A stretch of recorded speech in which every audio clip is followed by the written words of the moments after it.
नमस्कार दोस्तों, मेरे चैनल में आप सभी का एक बार फिर से स्वागत है। कैसे हैं आप लोग?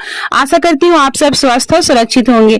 अजा एकादशी आने वाली है। अजा एकादशी की व्रत कथा सुनना बहुत जरूरी होता है, तो इस दिन आप व्रत कथा जरूर सुने। अगर आप व्रत हैं तो पूजा के समय सुने, अगर व्रत नहीं है तो आप कभी भी सुन सकते हैं या पूजा में सुन सकते हैं।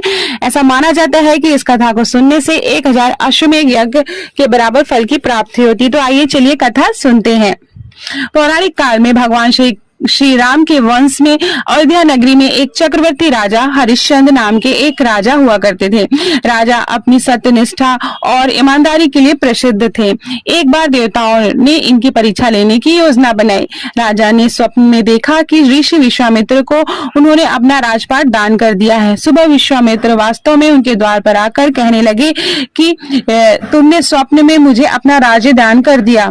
राजा ने सत्यनिष्ठ व्रत का पालन करते हुए संपूर्ण राज्य विश्वामित्र को सौंप दिया। दान के लिए दक्षिणा चुकाने हेतु राजा हरिश्चंद्र को पूर्व जन्म के कर्म फल के कारण पत्नी, बेटा व खुद को बेचना पड़ा। हरिश्चंद्र को एक डोम ने खरीद लिया और सुनसान भूमि में लोगों के दाह संसार का काम करवाता था। स्वयं वह एक चांडाल का दास बन गया।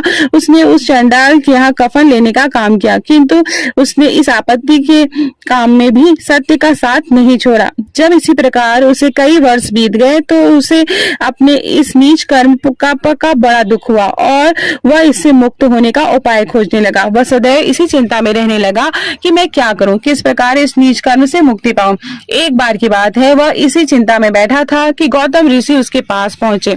हरिश्चंद्र ने उन्हें प्रणाम किया और अपनी दुख भरी कथा सुनाने लगे। राजा हरिश्चंद्र की दुख भरी कहानी सुनकर महर्षि गौतम भी अत्यंत दुखी हुए और उन्होंने राजा से कहा, हे राजन, भादो माह के कृष्ण पक्ष की एकादशी का नाम अजा एकादशी है। तुम उस एकादशी का विधान पूर्वक व्रत करो तथा रात्रि को जागरण करो, इससे तुम्हारे सभी पाप नष्ट हो जाएंगे। महर्षि गौतम इतना कहकर आलोप हो गए। अजा नाम की एकादशी आने पर राजा हरिश्चंद्र ने महर्षि के कहे अनुसार विधान पूर्वक उपवास और रात्रि जागरण किया। इस व्रत के प्रभाव से राजा के सभी पाप नष्ट हो गए।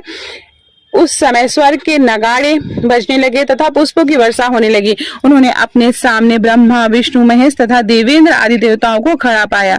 उन्होंने अपने मृतक पुत्र को जीवित तथा अपनी पत्नी को राजसी वस्त्र और आभूषण से परिपूर्ण देखा। व्रत के प्रभाव से राजा को पुनः अपने राज्य की प्राप्ति हुई। वास्तव में एक ऋषि ने राजा की परीक्षा लेने के लिए यह सब कौतुक किया था, परंतु अजा एकादशी के व्रत के प्रभाव से ऋषि द्वारा रची गई सारी माया समाप्त हो गई और अंत समय में हरिश्चंद्र अपने परिवार सहित स्वर्ग लोक को प्राप्त हुए। हे राजन, यह सब अजा एकादशी के व्रत का ही प्रभाव है। जो मनुष्य उस उपवास को विधान पूर्वक करते हैं तथा रात्रि जागरण करते हैं, उनके सभी पाप नष्ट हो जाते हैं और अंत में वह स्वर्ग को प्राप्त होते हैं। इस एकादशी व्रत की कथा के श्रवण मात्र से ही अश्वमेध यज्ञ के फल की प्राप्ति हो जाती है। तो चलिए प्रेम से बोलिए जय श्री हरि, ओम जय जगदीश हरे की आरती इसके बाद जरूर सुने। बहुत बहुत धन्यवाद ये वीडियो देखने के लिए।